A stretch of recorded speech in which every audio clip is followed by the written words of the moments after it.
உங்கள் திருமண காரியங்கள் தள்ளி போவதால் மனம் சோர்ந்து போயிருக்கிறீர்களா? கர்த்தர் இன்று உங்களை நோக்கி சொல்கிறார், நீ பயப்படாதே, நான் உன்னுடனே இருக்கிறேன். திகையாதே, நான் உன் தேவன். நான் உன்னை பலப்படுத்தி உனக்கு சகாயம் பண்ணுவேன். ஏசாயா 41:10. ஆபிரகாமின் ஊழியக்காரன் ஈசாக்குக்காக பெண் தேடி சென்றபோது அவன் சொன்ன ஒரு வார்த்தை, கர்த்தர் என்னை நேர்வழியாய் நடத்தி கொண்டு வந்தார். ஆதியாகமம் 24:27. மனிதர்களாகிய நாம் சில நேரங்களில் தவறான பாதையை தேர்ந்தெடுக்கலாம். ஆனால் தேவன் உங்களை நேசிக்கிறபடியால் உங்களுக்கான சரியான துணையுடன் உங்களை நேர்வழியாய் அழைத்து செல்கிறார். உங்கள் கண்கள் காணாத, உங்கள் இதயம் நினைக்காத ஒரு மேலான ஆசீர்வாதத்தை அவர் உங்களுக்காக ஆயத்தம் செய்திருக்கிறார். ஒவ்வொன்றிற்கும் ஒவ்வொரு காலம் உண்டு. வானத்தின் கீழிருக்கிற ஒவ்வொரு காரியத்துக்கும் ஒவ்வொரு சமயம் உண்டு.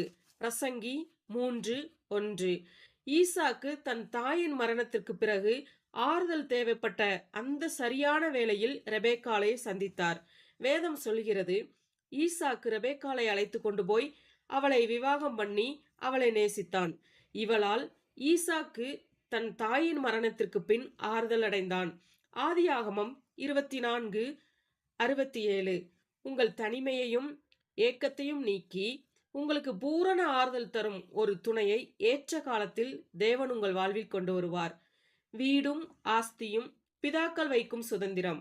புத்தியுள்ள மனைவியோ கர்த்தர் அருளும் ஈவு.